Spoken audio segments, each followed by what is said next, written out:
नमस्कार मित्रों, मैं प्राध्यापक डॉक्टर संतोष कुमार गाजले पुनश्च एक बार आपका स्वागत करता हूं। आज हम महाकवि निराला की कालजयी रचना सरस्वती के भाव पक्ष और कला पक्ष पर विचार करते हैं। जैसा कि मैंने इससे पूर्ववर्ती वीडियो में आपको निराला के व्यक्तित्व और कृतित्व पर विस्तृत जानकारी दी है, अतः पुनरावृत्ति न करने के उद्देश्य से मैं यहाँ पर निराला के व्यक्तित्व और कृतित्व पर मौन साधता हूँ। निराला का जीवन आर्थिक विषमताओं के कारण अभावपूर्ण रहा। पुत्री सरोज अभी नन्ही बालिका थी कि निराला की पत्नी का स्वर्गवास हो गया और सरोज अपने ननिहाल चली गई। अभावों के कारण कवि को दुख है कि वह अपनी पुत्री का भार वहन न कर सका। कवि पर दूसरा विवाह कर लेने का दबाव था, लेकिन किसी भी रूप में निराला तैयार न हुए। अपनी असमर्थता को कवि ने न केवल कोसता है, बल्कि अपने आज तक के कर्ममय जीवन को हो भ्रष्टशील के शतदल से कहकर अभिशाप भी देता है। पेशे से कवि निराला आजीवन साहित्य साधना में लगे रहे, लेकिन मठाधीश प्रकाशकों और संपादकों ने निराला की रचनाओं को जटिल, क्लिष्ट, निरर्थक आदि कहकर अस्वीकार कर दिया। हिंदी क्षेत्र का यह व्यवहार कवि के स्वाभिमान को आहत करने वाला था। इसके बावजूद कवि का स्वाभिमान, व्यक्तित्व किसी के समक्ष नहीं झुका। हाँ, इसका दुख अवश्य उसे सालता रहा। कवि अपनी असमर्थता के कारण पुत्री सरोज से मिलने उसके ननिहाल भी बार बार नहीं जा सका। एक बार नन्ही सरोज ने खेल खेल में पिता की जन्म कुंडली फाड़ डाली, जिसमें कवि के 2 विवाह के योग लिखे थे, और इस प्रकार कवि ने पुनर्विवाह न करने का अलक्षित निर्णय कर लिया। निराला ने कविता में सरोज के तारुण्य का बड़ा स्वाभाविक और मार्मिक वर्णन किया है। विश्व साहित्य में शायद ही कोई ऐसा पवित्र और शीलपूर्ण श्रृंगारिक तारुण्य वर्णन किया गया हो। कविता की शुरुआत ही कवि उसके 19वें वर्ष में प्रवेश से करता है। इस प्रकार अंग अंग में वासंती यौवन की मादकता और वियोगों की कलकूज तान लेकर सरोज युवती बनी। सरोज की नानी ने नाती की किशोरवय भांप कर कवि को सलाह दी कि वह अब सरोज के लिए सुयोग्य वर तलाश कर उसका कन्यादान करे। कवि सरोज को ननिहाल से अपने घर ले आया। विवाह की स्वाभाविक चिंता और आर्थिक विपन्नता ने कवि के माथे की लकीरें और भी गहरी कर दी। तब कवि निराला ने अपने विद्रोही मन में परंपरागत रूढ़ियों के प्रति जो अनास्था थी, उसी के स्वाभाविक कवि का यह सपना अवश्य था कि अपनी पुत्री के लिए सुयोग्य वर ढूंढ सके। उसने सभी प्रकार की परंपरा से चली आ रही सामाजिक रूढ़ियों को तोड़कर बिना किसी धूम धड़ाके के एक नियुक्त से पुत्री सरोज का विवाह कर दिया। बेटी को विदा के समय कवि ने माता पिता दोनों के आशीर्वाद के साथ माँ की ओर से ससुराल में निभा करने की शिक्षा भी स्वयं दी। अपने ससुराल में कुछ दिनों रहने के पश्चात सरोज अपने ननिहाल चली गई, जहाँ वो पली बड़ी थी। सरोज नानी के घर बीमार पड़ी और अस्वस्थता के कारण ही उसका निधन हो गया। कली जो अभी अविकसित थी, सदा के लिए मुरझा गई। कवि के लिए अब यह दुख असह्य और कातर हो गया। आर्थिक अभाव के कारण पुत्री का ठीक ढंग से इलाज न कर सकने के असमर्थता ने कवि को तोड़कर रख दिया है। यह दुख आमरण कवि के अंतर्मन को सालता और कचोटता रहा। कवि के जीवन में यह ऐसा दाग था जो मृत्यु पर्यंत कभी धुंधला न हो सका और दुख कातर होकर सरोज स्मृति में ढल गया। कवि लिखता है, 19 पर जो प्रथम चरण, तेरा वह जवन संधु तरन, तनये ली कर त्रिगपात तरुण, जनक से जन्म की विदा अरुण, गीते मेरी तज रूप नाम, वर लिया अमर शाश्वत विराम, पूरे कर सुचितर सपर्याय, जीवन के 18 अध्याय। चढ़ मृत्यु तरनी पर तूर्ण चरण, कह पिता पूर्ण आलोक वरण, करती हूँ मैं यह नहीं मरण, सरोज का ज्योति शरण तरन। ये पंक्तियाँ कवि निराला की अमर प्रबंधात्मक रचना सरस्वती के आरंभ से हैं। इस कविता में कवि ने बड़े ही करुण स्वर में अपनी युवा बेटी सरोज की मृत्यु पर आंसू बहाए हैं। जीवन और समाज के कठोर वैषम्यों पर तीखे प्रहार भी किए हैं। बेटी सरोज की 19 वर्ष की आयु में मृत्यु की चर्चा करते हुए कवि कहता है, हे बेटी, केवल 19वें वर्ष की आयु में अपना पहला कदम रखते ही तू इस जीवन रूपी सागर के पार उतर गई, अर्थात मृत्यु की ग्रास बन गई।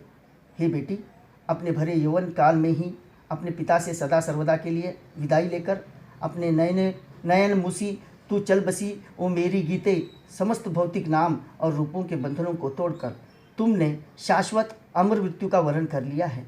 तूने अपने जीवन के 18 वर्ष सब प्रकार की सफलताओं के साथ पूरे किए। इसके साथ जैसे यह कहकर तुम मृत्यु रूपी नाव पर सवार हो गई कि हे पिता, मैं आज पूर्ण आलोक का वर्ण कर रही हूँ, अर्थात मेरी प्राण ज्योति इस महाज्योति में समा रही है।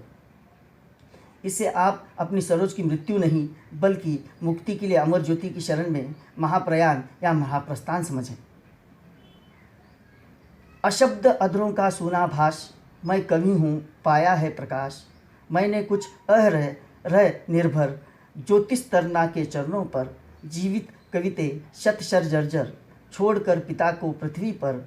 तू गई स्वर्ग क्या ये विचार, जब पिता करेंगे मार्ग पार। ये अक्षम अति तब मैं सक्षम, तारूंगी कर यह दुस्तर तम। कहता तेरा प्रयाण सविनय, कोई न अन्य था भावोदय। श्रावण नभ का स्तंभांधाकार, शुक्ला प्रथमा कर गई पार। कवि अपनी व्यक्तिगत स्थिति स्पष्ट करते हुए कह रहा है, मैं मौन अधरों और वाणी वाला एक सर्जक कवि हूँ। रात दिन माँ सरस्वती के चरणों में बैठकर मैंने अपनी अंतरात्मा में प्रकाश की कुछ किरणें प्राप्त की है। मेरी जीवित कविते विषम अभावों के सैकड़ों तीरों से आहत जर्जर अपने इस पिता को धरती पर अकेला छोड़कर, क्या तुम इस विचार से उस पिता से पहले ही स्वर्ग चली गई हो कि जब मेरे असमर्थ पिता स्वर्ग का रास्ता पार नहीं कर सकेंगे तो समर्थ बनकर मैं उनका हाथ थाम कर इस नश्वर संसार के कठिन अंधेरे से उन्हें पार उतार पाने में सहायक बन सकूंगी। तेरी यह नम्रता भरा प्रस्थान तो इस ओर ही इंगित कर रहा है, अन्य कोई भी इसका भाव संभव नहीं है। इस विचार और भाव से ही तू सावन के शुक्ल पक्ष की प्रथमा तिथि को आकाश के गहरे अंधेरे को चीरती हुई इस संसार सागर को पार कर स्वर्ग चली गई। कवि के निजी जीवन की विषमताएं, असमर्थता का भाव स्पष्ट है। कवि ने अपनी पुत्री को जीवित कविते कहकर संबोधित किया है। इस संबोधन में पुत्री सरोज का समूचा सुंदर कलात्मक व्यक्तित्व समाया हुआ है। तभी तो उसकी मृत्यु कवि को अत्यधिक अधीर कर देती है। धन्य मैं पिता निरर्थक था, कुछ भी तेरे हित न कर सका। जाना तो अर्थ गुमा पाए, पर रहा सदा संकुचित काय। लख कर अनर्थ आर्थिक पथ पर, हारता रहा मैं स्वार्थ समर। शुचिते पहना कर चिनांशुक, रख सका न तुझे अथ दधि मुख।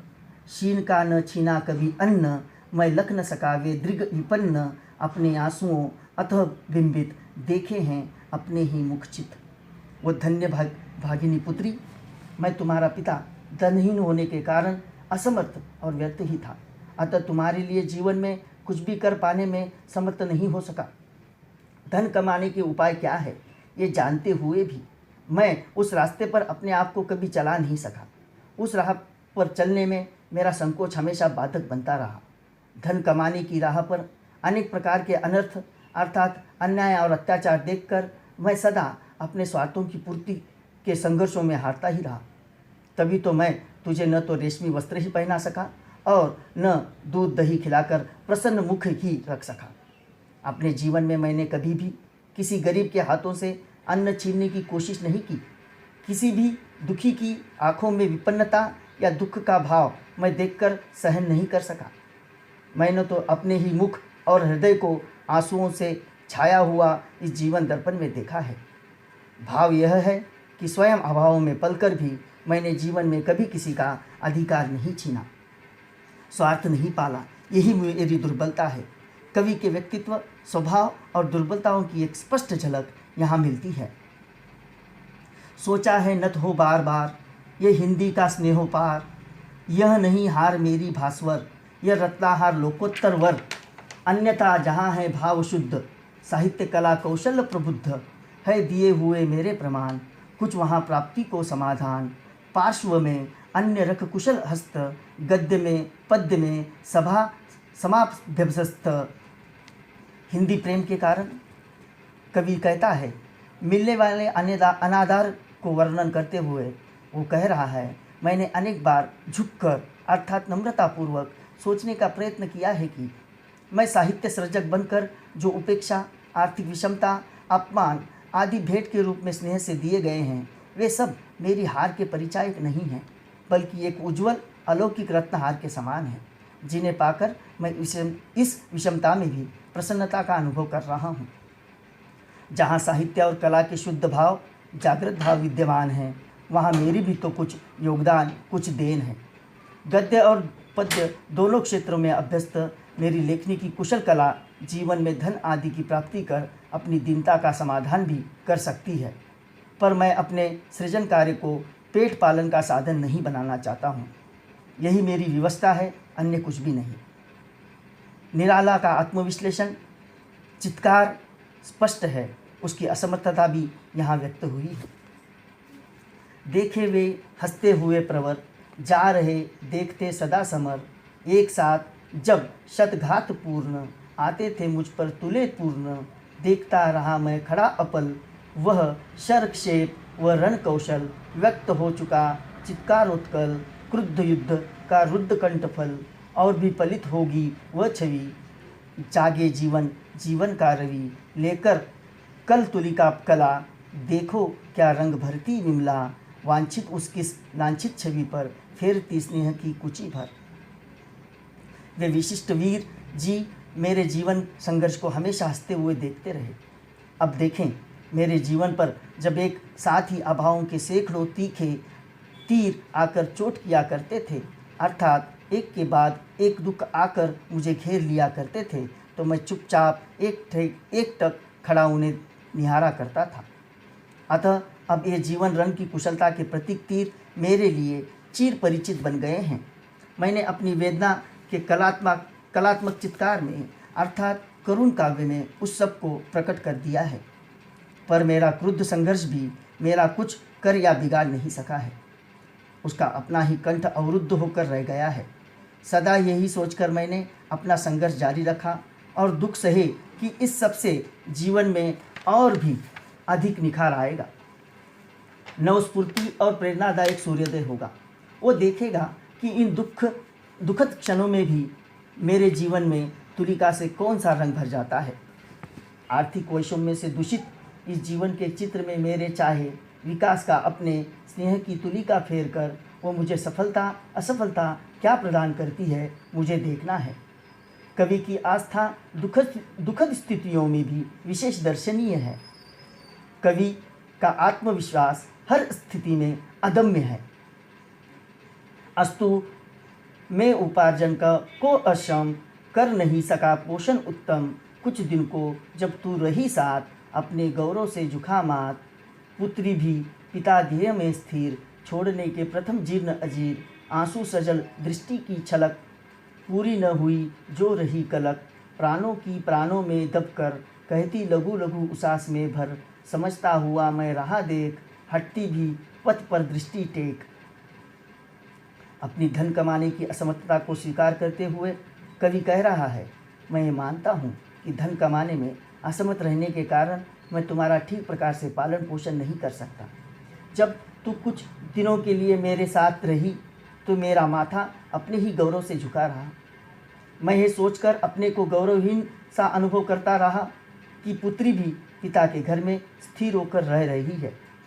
तू मेरा घर छोड़ने से पहले, अर्थात ससुराल जाने से पहले भी मेरे घर के टूटे फूटे आंगन में किसी प्रकार का सुख प्राप्त नहीं कर सकी, क्योंकि तेरी शेषों की भी कोई उमंग पूरी नहीं हो सकी। इस कारण तुम्हारी आंखें हमेशा आंसुओं से छलछलाई, अर्थात तरबतर रही। तू अपनी मन की व्यथा को अपने प्राणों में ही दबाकर आहों के रूप में उन्हें प्रकट करती रही, और मैं सब समझता जानता हुआ भी मात्र देखता रहा। धन मिलेगा इस आशा में राह पर दृष्टियां गड़ाता और फिर निराश होकर चुपके से उन्हें हटाता रहा, अर्थात धनाभाव के कारण तेरी कोई भी इच्छा पूरी न कर सका। तू 1.25 साल की जब कोमल, पहचान रही ना ज्ञान में चपल, माँ का मुख हो चुंबित क्षण क्षण, भरती जीवन में नवजीवन, वह चरित पूर्ण कर चली। तू नानी की गोद जा पली, सब किए वही कौतुक विनोद, उस घर निशी वासर भरे मोद, खाई भाई की मार विकल, रोई उत्पल दल दृग छल छल, चुमकारा फिर उसने निहार, फिर गंगा तट सैकत विहार करने को लेकर साथ चला। तू बहकर चली हाथ चपला, आंसुओं धुला मुख हासोच्छल, लगती प्रसार वह उर्मी धवल। अपनी बेटी सरोज के नन्हे भोले और चंचल शैशव की स्मृतियों को दुहारता हुआ कवि कहता है, हे बेटी, जब तू केवल 1.25 साल की कोमल नन्ही मुन्नी सुकुमार बालिका ही थी, तभी ये लक्षण प्रकट होने लगे थे कि तू ज्ञान में विलक्षण चंचलता लिए हुए है। अपनी माता के स्नेहिल चुंबनों की लाडली छाया में पलते हुए तू उसके जीवन में एक नई प्रसन्नता का प्रकाश बिखेर रही थी। उसके एक रस जीवन में नया जीवन विकसित हो रहा था। पर अपनी जीवन लीला के चरित्र को पूर्ण करके तेरी माँ तो हमेशा के लिए संसार से चली गई। तब उसके अभाव में तो अपनी नानी माँ की गोद में खेली। अपने खेलों से रात दिन तू उस घर में आनंद का संसार लुटाती रही। अपने भाई की मार खाकर जब तू व्याकुल हो जाती, तेरे कमल नयनों में आंसू छलछला आते और तू रोती हुई अपना मुंह ढाँप लेती।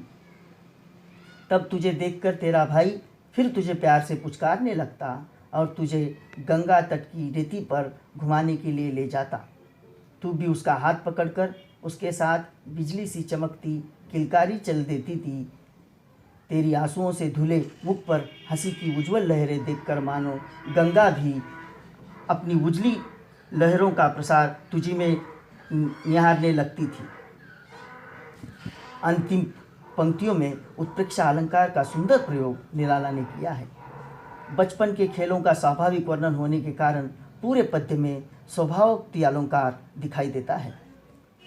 तब भी मैं इसी तरह समस्त कवि जीवन में व्यर्थ भी व्यस्त लिखता आबाद गति मुक्त छंद, पर संपादक गण निरानंद वापस कर देते पढ़ सत्वर, दे 1-2 पंक्ति में उत्तर, लौटी रचना लेकर उदास, ताकता हुआ मैं दिशा आकाश, बैठा प्रांतर में दीर्घ प्रहर, व्यतीत करता था गुनगुन कर, संपादक के गुण यथा अभ्यास, पास की नोचता हुआ घास, अज्ञात फेंकता इधर उधर, भाव की चढ़ी पूजा उन पर, याद है दिवस की प्रथम धूप, थी पड़ी हुई तुझ पर स्वरूप, खेलती हुई तू परी चपल, मैं दूर स्थित प्रवास से चल, 2 वर्ष बाद होकर उत्सुक, देखने के लिए अपने मुख, था गया हुआ बैठा बाहर, आंगन में फाटक के भीतर, मोड़े पर ले कुंडली हाथ, अपने जीवन की दीर्घगाथ, पढ़ लिखे हुए शुभ 2 विवाह, हंसता था मन में बड़ी चाह, खंडित करने को भाग्य अंक, देखा भविष्य के प्रति आशंक। अपने साथ अपनी बेटी सरोज के अतीत जीवन को दुहारते हुए कवि कह रहे हैं कि उस समय भी मैं इसी प्रकार का कवि जीवन व्यतीत कर रहा था। अपनी स्वतंत्र गति से छंद तुक रहित मुक्त छंदों में काव्य रचना करके छापने के लिए पत्र संपादकों के पास भेजता, पर संपादक लोग मेरी रचनाओं में कोई आनंद न पाकर 1-2 पंक्तियों में छापने की असमर्थता प्रकट कर जल्दी ही उन्हें वापस लौटा देते। तब अपनी उन लौटा कर आई रचनाओं को हाथों में थाम कर आकाश और दिशाओं की ओर कुछ निराशा से ताकता हुआ काफ़ी समय यूं ही गुनगुनाहट में व्यतीत कर दिया करता था। उस समय मैं अपनी उपेक्षा करने वाले संपादकों के गुण गाता रहा करता था। अभ्यास के कारण इधर की घास नोच कर इधर उधर फेंकता। इस प्रकार मेरे भावों का आरोप जैसे उन नुचे तिनकों पर ही हो जाया करता था।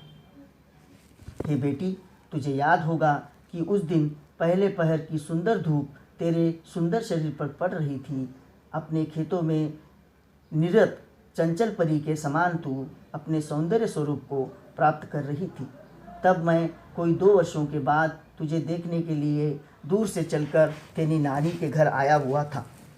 घर के आंगन के फाटक के बाहर मैं अपने जीवन कुंडली को लेकर बैठा हुआ था। कुंडली में मेरे 2 विवाह होने की बात लिखी थी, जिसे पढ़कर मैं हंसने लगा था। तब मेरे मन में अपने भाग्य लेखों को खंडित कर देने की इच्छा जागृत हो उठी थी। मैंने उस समय असंख्य भाव से आत्मविश्वास से भरकर अपने भविष्य की ओर देखा था। इस भाग में अनेक स्थलों पर उपमा अलंकार का सुंदर प्रयोग कविवर निराला जी ने किया है। कवि के महान आदर्शात्मक दृढ़ निश्चयी जीवन की एक स्पष्ट झांकी भी यहाँ मिल जाती है। भाग्य को खंडित करने का निश्चय केवल कवि निराला ही कर सकते थे। इससे पहले आत्मीय स्वजन सस्नेह कह चुके थे जीवन, सुखमय होगा विवाह कर लो, जो पढ़ी लिखी हो सुंदर हो। आए ऐसे अनेक परिणय, पर विदा किया मैंने सविनय। सबको जो अड़े प्रार्थना भर, नैनों में पाने को उत्तर। अनुकूल उन्हें जब कहा निडर, मैं हूँ मंगली मुड़े सुनकर। इस बार एक आया विवाह, जो किसी तरह भी हतोत्साह। होने को न था पड़ी अड़चन, आया मन भर आकर्षण। उन नैनों का सासू ने कहा, वे बड़े भले जन है भैया। एंट्रेंस पास है लड़की वह, बोले मुझसे 26 ही तो है। वर की है उम्र ठीक ही है, लड़की भी 18 की है। फिर हाथ जोड़ने लगे कहा, वे नहीं कर रहे याद आहा। है सुधरे हुए बड़े सज्जन, अच्छे कवि अच्छे विद्वज्जन। है बड़े नाम उनके शिक्षित, लड़की भी रूपवती समुचित। आपको यही होगा कि कहें, हर तरह उन्हें वर सुखी रहें। आएंगे कल दृष्टि थी शीतल, आई पुतली तू खिल खिल खिल। हस्ती मैं हुआ पुनश्चेतन, सोचता हुआ विवाह बंधन। अपने विगत जीवन और पुनर्विवाह के लिए उठने वाले प्रसंगों का वर्णन करते हुए कवि कहते हैं, इससे पहले मेरे अपने रिश्ते नाते के लोग अनेक बार स्नेहपूर्वक कह चुके थे कि दूसरा विवाह कर लो, इससे जीवन सुखमय हो जाएगा। किसी पढ़ी लिखी सुंदर कन्या से विवाह करने से निश्चय ही जीवन सुखमय हो जाएगा। इस प्रकार के अनेक विवाह संबंध आए, पर मैंने उन सबको नम्रतापूर्वक विदा कर दिया। उनमें से जो कुछ लोग नैनों में प्रार्थना का भाव भरकर अपनी बात पर अड़ गए कि वे मेरे सुख से अपनी इच्छा के अनुकूल उत्तर पाकर ही लौटेंगे, तब मैंने उन्हें कहा कि मैं तो मंगली हूँ। ये सुनकर वे लोग चुपचाप वापस मुड़ गए। इसके बाद एक और विवाह संबंध आया। वे लोग किसी भी तरह निराश नहीं होना चाहते थे। कन्या के माता पिता मेरे सामने एक समस्या सी खड़ी कर दी थी। मेरे नैनों में भी वधू के नैनों का आकर्षण भर भर आने लगा था। मेरी सास ने भी इसका समर्थन करते हुए कहा, भैया ये लोग बड़े अच्छे हैं, लड़की भी एंट्रेंस पास है, अर्थात सुघड़ और सुशिक्षित हैं। वे लोग मेरी सास के माध्यम से मुझसे कह रहे थे कि वर की आयु इस समय केवल 26 वर्ष की ही तो है, फिर लड़की की उम्र भी 18 वर्ष की हो चुकी है, अतः जोड़ी अच्छी ही रहेगी। इसके बाद हाथ जोड़कर वे लोग मेरी सास से मेरे बारे में कहने लगे, हाय वो तो हमारी लड़की से विवाह करना ही नहीं चाहते। तब सासू माँ मुझसे कहने लगी, ये लोग बड़े ही सज्जन हैं, अच्छे धने और बड़े नाम धाम वाले सम्मानित व्यक्ति हैं, फिर इनकी लड़की भी सुंदर और शिक्षित है। ऐसी स्थिति में उचित यही होगा कि आप विवाह को स्वीकृति देकर इन्हें सुखी बनाएं। ये लोग कल शगुन लेकर आ जाएंगे। निराला कहते हैं कि हे पुत्री, इस प्रकार की बातें सुनकर मेरी दृष्टि कुछ शिथिल होकर झुक गई। तभी मेरी आँख की पुतली सीतू मुझे हंसती खेलती दिखाई दिए गई। तुम्हें देखकर मैं फिर से सावधान हो गया और सोच लिया कि विवाह एक बंधन है, अतः मैं दोबारा इस बंधन में नहीं पड़ूंगा। कुंडली दिखा, बोला, ए लो आई तू दिया कहाँ खेलो। कर स्नान शेष उन्मुक्त केश, सासू जी रहस्य स्मित सुवेश। आई करने को बातचीत, जो कल होने वाली अजीत। संकेत किया मैंने अखिन्न, जिस ओर कुंडली छिन्न भिन्न। देखने लगी वे विस्मय भर, तू बैठी सच्चित टुकड़ों पर। हे पुत्री, तुझे कुंडली दिखाते हुए तब मैंने कहा था, ये लो, जब तुम यहाँ आ ही गई हो तो लो, इससे खेलो। उसी समय मेरी सासू माँ स्नान करके खुले केश लिए कल होने वाली बातचीत के बारे में विचार विमर्श करती रहस्यमयी अर्थात गंभीर भाव से मुस्कुराती हुई वहाँ आ गई। उनके आते ही मैंने प्रसन्नतापूर्वक उस ओर संकेत किया जहाँ मेरी जन्म कुंडली फटी कटी पड़ी थी। मेरी सासू माँ आश्चर्यचकित नैनों से देख रही थी कि तू कुंडली के कटे फूटे टुकड़ों पर बैठकर खेल रही थी। धीरे धीरे फिर बड़ा चरण, बाल्य की केलियों का प्रांगण। कर पार कुंज तारुव्य सुधर, आई लावण्य भार थरथर।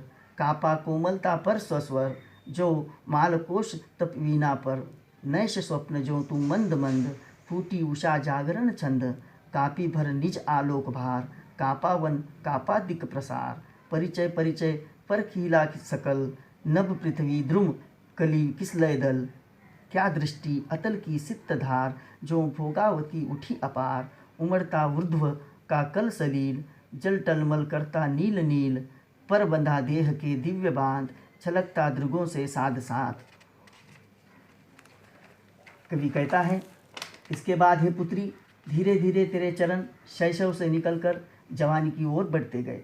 तूने बचपन के खेलों के आंगन को पार कर लिया और यौवन के सुघड़ सुंदर कुंजों में विहार करने लगी। सौंदर्य का निखार जैसे तेरे शरीर पर थरथर कांपने या सिहरने लगा। ऐसे लगा कि जैसे वीणा के झंकृत तारों पर मधुर स्वरों में मालकोश का राग गुंजित हो उठा हो। जिस प्रकार रात के सपने धीरे धीरे समाप्त होकर उषा को जागृत राग में गूंज उठते हैं, उसी प्रकार यौवन संभार से भरकर तेरे कोमल पैर भी थिरकने लगे। लगा कि जैसे वन प्रांत और दिशाएं भी तेरे अद्भुत सौंदर्य का स्पर्श पाकर कंपित हो उठी हो। जैसे तुम्हारा परिचय आकाश, पृथ्वी, पेड़ पौधों, कलियों, कोमल पंखुड़ियों का स्पर्श पाकर कंपित हो उठा हो। जैसे तुम्हारा परिचय आकाश के प्रकाश पर विकीर्ण सा होने लगा हो। तेरी दृष्टि को देखकर प्रतीत होने लगता था कि जैसे धरती के अंतराल को चीरकर स्नेह की अनवरत धारा सहसा फूट रही हो। लगता था कि जैसे पानी के खेल में ही नीले आकाश की तरफ ऊपर की उड़ा जा रहा हो। भावपक्ष किंतु ऊपर न जाकर वह नीला पानी तेरे शरीर के बांध से बनकर तेरी आंखों की राह छलक छलक कर प्रकट निराला के व्यक्तित्व और कृतित्व पर विस्तृत जानकारी दी है। अतः फूटा कैसा प्रिय कंठ स्वर करने की माँ की मधुरिमा व्यंजना भर, निराला हर पिता कंठ की दीप्त धार, उत्कलित रागिनी की बहार, निराला का जीवन बन जन्म सिद्धि गायी का तन रहा। मेरे स्वर सरोज की रागिनी वही बालिका थी। निराला की साकार हुई दृष्टि सुघर और समझा में ननिहाल चली गई। संस्कार प्रखर शिक्षा के कारण बना वह दुख है सुना पुत्री का बाहर तक वहन न कर सका। जाना बस एक बारी का भाव था, लेकिन किसी अन्य निराला जब सक्षम होती अपनी असमर्थता को स्वर कवि ने न केवल ध्वनित मौन प्रांतर। हे पुत्री, तेरे यौवन की ओर अग्रसर होते ही अपनी माता के समस्त माधुर्य सौंदर्य को अभिव्यक्त करने वाला तेरे कंठ का स्वर मधुरता से प्रस्फुटित होने लगा। लगता था कि मानो पिता के कंठ स्वर के वात्सल्य भाव को की गौरवमयी छाया तेरे आवाज़ में प्रस्फुटित होने लगी है। अथवा प्रतीत होता था कि जैसे मधुर रागिनी की लहराती हुई समस्त स्वर भंगिमाएँ तुझी में समाहित होकर रह गई हों। लगता था कि जैसे मेरे गीत संगीत में छिपी भावना की आग एक जन्मजात गायिका के रूप में तेरी दृष्टि में समाकर साकार हो उठी हो। जाने वे कौन से प्रबल संस्कार थे जिनसे ये सब हुआ, अन्यथा संगीत की उचित शिक्षा लिए बिना इस पृथ्वी पर भला आज तक ऐसा कहाँ संभव हो सका है। हाँ, मैंने यह अवश्य सुन रखा था कि बाल को किलाए पराए घोंसले में पलकर जब पहले पहल उड़ पाने में असमर्थ रहती हैं तो वह अपने स्वर संगीत से सारे वन प्रदेश को गुंजित कर दिया करती हैं। उसी प्रकार तुमने भी मेरे जीवन भर को मुखरित कर दिया है। वह इन पंक्तियों में वर्णन काव्यात्मक और अलंकारिक है। उपमा, उत्प्रेक्षा, स्वभावोक्ति, अनुप्रास आदि अनेक अलंकारों का यहाँ सुंदर प्रयोग किया गया है। बेटी के व्यक्तित्व की इस प्रकार श्रृंगारिक और करुण वर्णन कवि निराला ही कर सकते थे। कोकिल की कहानी और उपमा अत्यधिक स्वाभाविक और लोक विश्वास के अनुकूल है। तू खींची दृष्टि में मेरी छवि, जागा उर में तेरा प्रिय कवि, उन्मन गूंज फिलाकुंज, तरु पल्लव कलिदल पुंज पुंज, वह चली एक अज्ञात बात, चूमती केश मधु नवलगात, देखती सकल निष्पलक नयन, तू समझा मैं तेरा जीवन। सासू ने कहा लख एक दिवस, भैया अब नहीं मारा बस, पालना पोसना रहा काम, देना सरोज को धन्य धाम।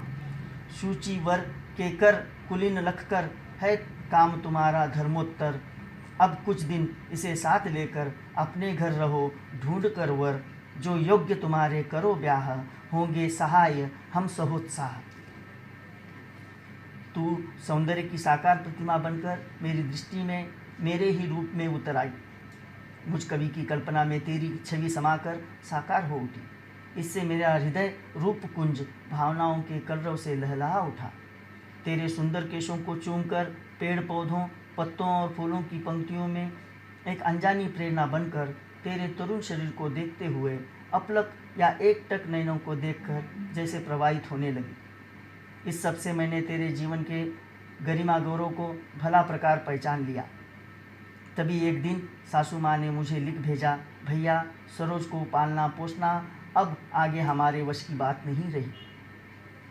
उसे पाल पोस कर बड़ी कर दिया है। अब तुम कोई कुलीन वर देखकर इसका विवाह कर दो। इसे अपने साथ लेकर कुछ दिनों तक अब तुम अपने घर पर ही रहो। इस बीच कोई अच्छे घर का सुयोग्य वर ढूंढकर इसका विवाह कर दो। हमसे भी जितना बन पड़ेगा उत्साहपूर्वक इस पुण्य कार्य में तुम्हारा सहायता करेंगे। सुनकर बुनकर चुपचाप रहा, कुछ भी न कहा, न अहो न आहा। ले चला साथ में तुझे कनक, जो भिक्षुक लेकर स्वर्ण झनक। अपने जीवन की प्रभा विमल, ले आया निज ग्रह छाया तल। सोचा मन में हत बार बार, ये कान्य कुब्ज कुलांगार। खाकर पत्तल में करे छेद, इनके कर कन्या अर्थ खेद। इस विषय बेली में विषय फल, ये दग्ध मरुस्थल नहीं सुजल। फिर सोचा मेरे पूर्वजगण, गुजरे जिस राह वही शोभन। होगा मुझको ये लोक रीति, कर दूं पूरी गो नहीं भीति। कुछ मुझे तोड़ते गत विचार, पर पूर्ण रूप प्राचीन भार। ढोते मैं हूँ अक्षम निश्चय, आएगी मुझ में नहीं विनय। उतनी जो रेखा करे पार, सौहार्द बंद की निराधार।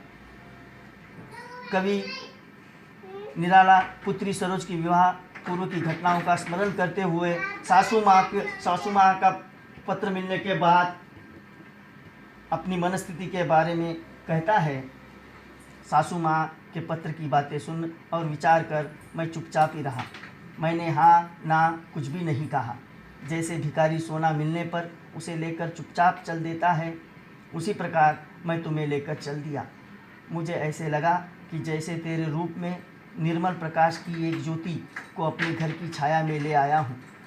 मैंने दुखद मन से बार बार तेरे विवाह के बारे में सोचा कि वह कान्यकुब्ज जाति या वंश के ब्राह्मण वास्तव में अपने कुल को आग लगाने वाले कलंक हैं। ये लोग जिस पत्तल में खाते हैं उसी में छेद करने के आदी हैं, अर्थात सहारा देने वाले को ही हानि पहुंचाते हैं। इनके हाथों में कन्या को सौंपने का अर्थ दुख को ही गले लगाना है। जिस प्रकार जहर की बेल में जहरीला फल ही आएगा, उसी प्रकार इन कान्यकुब्जों के विषय वासनापूर्ण व्यवहार भी विषैले और विनाशक हुआ करते हैं। इनके वंश जल रहे रेगिस्तान के समान हैं, जहाँ शांति और संतोष का जल कतई नहीं हुआ करता। इसके बाद मैंने फिर सोचा, जिस रास्ते पर मेरे पूर्वज चले हैं उसी पर चलना मेरे लिए भी शोभनीय होगा। यद्यपि परंपरागत पुराने और रूढ़िवादी विचारों को तोड़ने से मैं डरता नहीं, फिर भी क्यों न परंपरा में ही पुत्री के विवाह की लोक रीति को पूरा कर दूं। लेकिन मैं पुरानी परंपराओं के बोझ को ढो पाने में भी असमर्थ नहीं हूँ। निश्चय पूर्वक मुझ में इतनी नम्रता नहीं आ पाएगी जो कि रिश्ते नातों को सहृदयता के बंधन आत्मा सीमाओं को एकदम पार कर सके। अर्थात ऐसा कर पाना मेरे लिए संभव नहीं है कि मैं अपने रिश्ते नातों को पूर्ण संतुष्ट कर सकूं, क्योंकि मैं धन साध से रहित हूँ। वे जो यमुना के से कछार, पद पटे बिवाई के उधार। खाए के मुख जो पिए तेल, चमरोदे जूते से सकेल। निकले जी लेते घोर गंध, उन चरणों को मैं यथा अंध। कल घ्राण प्राण से रहित व्यक्ति हूँ, पूजू ऐसी नहीं शक्ति। ऐसे शिव से गिरजा विवाह करने की मुझको नहीं चाह। फिर आई याद मुझे सज्जन, है मिला प्रथम ही विद्वज्जन। नव युवक एक सत्साहित्यिक, कुल कान्यकुब्ज यह नैमित्तिक। होगा कोई इंगित अदृश्य, मेरे हित है हित यही सब स्पृश्य। अभिनंदनीय बंध गया भाव, खुल गया हृदय का स्नेह स्राव। खत लिखा बुला भेजा तत्क्षण, युवक भी मिला प्रफुल्ल चेतन। बोला मैं हूँ रिक्त हस्त, इस समय विवेचन में समस्त। जो कुछ है मेरा अपना धन, पूर्वजों से मिला करूँ अर्पण। यदि महाजनों को तो विवाह कर सकता हूँ, पर नहीं चाह। मेरी ऐसी दहेज देकर मैं मूर्ख बनूँ ये नहीं सुधर। बारात बुलाकर मिथ्या व्यय, मैं करूँ नहीं ऐसा सुसमय। तुम करो ब्याह तोड़ता नियम, मैं सामाजिक युग के प्रथम। लग्न के पढ़ूंगा स्वयं मंत्र, यदि पंडित जी होंगे स्वतंत्र। जो कुछ मेरे वह कन्या का, निश्चय समझो कुल धन्या का। परंपराओं को तोड़कर कविवर निराला ने पुत्री सरोज के विवाह के प्रसंग की व्याख्या की है। वो कहते हैं, ये जो यमुना के रेतीले किनारों के समान दिवाइयों से फटे पैर वालों, जिनके मुख पर उधार खाए व्यक्ति के समान निस्तेज और मुख से तेल से चिमड़े हुए जूतों जैसी गंध आती है, मैं अंधविश्वासी बनकर ऐसे लोगों के चरणों की पूजा कर पाने में असमर्थ हूँ। एकदम जड़ तथा प्राणों में गंध बसाकर ही मैं इनकी पूजा करूँ, ऐसा सामर्थ्य मुझ में नहीं है। इस प्रकार के पोंगापंथी महादेवों से अपनी पुत्री रूपिणी पार्वती का विवाह करने में कतई इच्छा नहीं है। मुझे फिर याद आया कि कभी पहले मुझे एक नवयुवक मिला था, जो विद्वान सत्साहित्यिक तो था ही, कान्यकुब्ज ब्राह्मण भी था।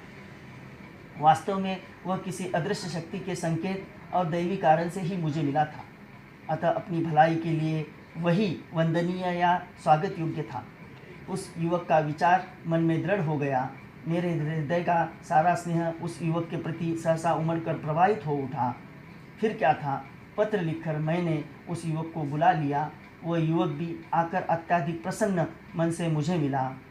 मैंने उस युवक से स्पष्ट कहा, मेरे हाथ एकदम खाली हैं, अर्थात मेरे पास धन नाम मात्र को नहीं है, अतः देने दिलाने को कुछ भी नहीं है। हाँ, पूर्वजों से प्राप्त मेरा जो अपना धन है वह मैं तुम्हें अवश्य ही अर्पित कर सकता हूँ। फिर यदि महाजनों को पूर्वजों से मिला घर अर्पित करके ऋण ले लूँ तो मैं धनवानों में भी विवाह कर सकता हूँ, पर दहेज देकर पुत्री का विवाह करने और मूर्ख बनने की मेरी कतई इच्छा नहीं है। विवाह के नाम पर घर पर बारात बुलाकर मैं फिजूल खर्ची करूं, मेरा ऐसा सुसमय नहीं है। अर्थात घनाभाव के कारण बारात का आदर सत्कार भी नहीं कर सकता। तुम मेरी बेटी से विवाह कर लो, मैं समाज के नियमों को तोड़कर विवाह करना चाहता हूँ। अगर पंडित जी लग्न के मंत्र पढ़ने से इनकार कर देंगे तो मैं स्वयं उन मंत्रों को पढ़ूँगा। याद रखो, जो कुछ भी मेरा या मेरे पास है वह सब कुछ धन्या सरोज का ही है, यही निश्चित है। आए पंडित जी प्रजावर्ग, आमंत्रित साहित्यिक संसर्ग, देखा विवाह अमूल नवल, तुझ पर शुभ पड़ा कलश का जल। देखती बुझे तू हंसी मंद, होठों में बिजली फंसी स्पंद। उर में भर झूली छवि सुंदर, प्रिय की अशब्द श्रृंगार मुखर। तू खुली एक उच्छ्वास संग, विश्वास स्तब्ध बंद अंग अंग। नत नयनों से आलोक उत्तर, कांपा अधरों पर थर थर थर। देखा मैंने वह मूर्ति धीती, मेरे वसंत की प्रथम गीति। श्रृंगार रहा जो निराकार, रस कविता में उच्छ्वसित धर। गाया स्वर्गीय प्रिया संग, भरता प्राणों में राग रंग। रति रूप प्राप्त कर रहा वही, आकाश बदल कर बना मही।